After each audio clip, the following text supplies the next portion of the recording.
What's going on, everybody? Welcome back to LSUUUVAL. NFL schedule released last night, so now we know the official Jaguars slate of games for 2020. No more London games this year, which is awesome. We get those 2 home games back. We may not be able to go, but at least they're at home, dang it. So week 1, we open up at home, which is awesome, against the Indianapolis Colts, a division opponent. Usually I feel pretty good about when we play the Colts. I was in attendance last year when we tore them up at home in the season. But now they have Phillip Rivers, who traditionally plays very well against the Jags, so we will see. Week 2, we travel to the Tennessee Titans. Yuck. Week 3, we have our only nationally televised game, which means as a Louisiana Jaguars fan, probably the only game that I'll actually get to watch. Where on Thursday Night Football, we will host the Miami Dolphins. Hopefully Tua comes back the week after, and we get to face Rosen or Fitzpatrick, and I feel a lot better about the result. Week 4, we travel to Cincy to face my guy Joe Burrow, and then week 5, we're on the road again at the Houston Texans.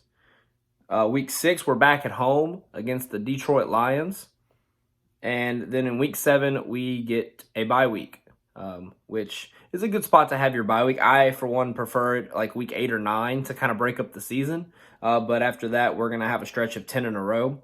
Week 8, we make a travel out to the new stadium, and we're going to face the Los Angeles Chargers, who put a whooping on us pretty bad last year, but luckily for us, Phillip Rivers is no longer there. So we'll be facing either Tyrod Taylor or Blaine Gabbert 2.0, Justin Herbert.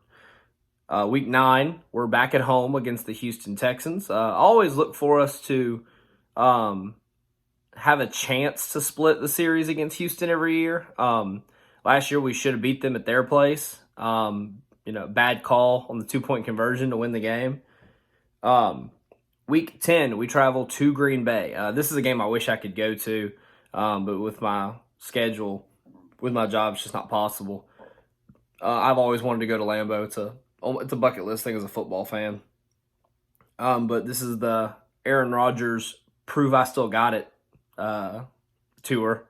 So he might be out for blood this year. They were really good last year, and they might be even better this year, depending on what they get out of him. Week 11 and 12, we are home back-to-back weeks, which is awesome. We are going to host the Pittsburgh Steelers, who I love playing against, especially the last couple of years. Been able to get a couple of wins off of them. 2017 beat them twice in one season. Should have beat them in 2018. And then week 12, we host the Cleveland Browns, who, despite all that talent, I still assume will not be a very good football team. Week 13, we travel to Minnesota. By that time of the season, thank God that's inside. Week 14, we get to host the Tennessee Titans, which is going to be our shot to beat them. Is when we get to host them. Week 15, we travel to Baltimore. Probably not going to go very well if I had to put a bet on it. Week 16, we're at home against the Chicago Bears. Foles versus Minshew. By week 1, but by week 16, you're kidding yourself if you think Mitchell Trubisky is the starting quarterback for the Bears, unless Foles is hurt. Nick Foles will win that job. And we will see Minshew versus Foles on the Nick Foles Revenge Tour. Him and A-Rob coming to the bank in week 16. And then we finish things up the same way we did last year. We were facing the Indianapolis Colts, but this time we are going to Indy instead of them coming down to the bank. So looking at the slate, it's not an overly tough schedule, especially the first 5 weeks when you get Indy, Tennessee, Miami, Cincy, and Houston. We have a chance to, possibly be 3-2 coming out of that slate. But, as we've all seen, because we've been fans a long time, we could be 0-5 coming out of that slate. So here's the deal. It's been a thing on social media and stuff for a while, and I agree with it. The Jaguars are bad until they aren't, until they prove that they're not bad. Because as fun as 2017 was, we all know that 2012 to 2020, if you take out 2017, are bad. They were all bad years. There was not one good year in the bunch other than the one run that we had in 2017, which was so much fun, but it's not the norm. So the Jaguars stink until they don't. We do have some tough games in there, going hosting Pittsburgh, going to Green Bay, going to Minnesota. going to Baltimore. I mean, we have the later half of the season has some really tough games in it. It's so hard to make record predictions, and I'm not usually the type to do so. I see 10-6 here. I see 11-5 here, but I also see 4-12 here. Record predictions in the NFL, unless you're the Chiefs or the Ravens or the 49ers or the Saints, like you can usually predict based on recent history. Those 4 teams are probably going to have 10 wins. But other than that, it's so hard to make predictions. I mean, so much can happen. Injuries, breakout players, things like that. So if the Jaguars stay healthy, I think we're going to be a pretty solid team. I don't think we're going to stink worse than usual. But I don't necessarily right now know if we're going to be a great football team. It all depends on those 52 guys deciding what they're going to do and going out and making it happen. I think Minshew is going to have a great year.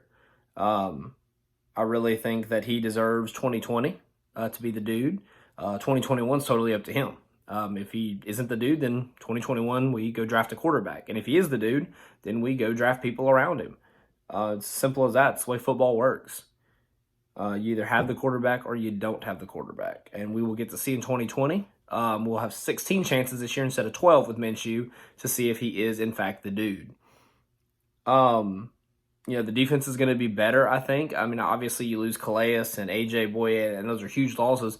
But, I mean, Joe Sherbert is going to really unlock Miles Jack and get to see what he can do. I think the defensive line, if we switch to the 3-4 concept, is going to be pretty solid. I expect Josh Allen and Kayvon Chaisson to wreak havoc on quarterbacks off the edge. And I think we're going to be pretty solid in the secondary. Better than we were last year because of the addition of C.J. Henderson. So, I won't make a record prediction. Sorry. It's kind of disappointing and anticlimactic, but it's just not my style. I need to see what this team looks like closer to time to really think how they're going to perform on the field. But I think we're going to be better than last year. I really do. I think we're going to be a better football team than we were in 2019. That one I will stick by. I don't know if the record will show it because it doesn't always show how good you are. I know, wins and losses is how we determine football. But I think we could be 6-10 again and be better than we were last year. I think people that really understand football will understand where I'm coming from. But the best part about the schedule to me, no Drew Brees, no Tom Brady, no Patrick Mahomes. We don't have to face those 3 guys, which is fantastic. We've had to face all of them in the last few years. We had to face Brees and Mahomes last year, and we lost to both of them. Actually, we didn't face Brees. I'm sorry. We faced Teddy Bridgewater. But luckily for us, we don't have to face Teddy Bridgewater or Drew Brees or Tom Brady or Patrick Mahomes this year. So that's good news. The schedule is favorable. We could end up with a pretty solid record. But let's wait and see. Tell me what you think down in the comments below and on Twitter. Give me a record prediction. Let me know what game you're most excited about. All right, guys. Stay safe. I appreciate y'all's support. And go Jags.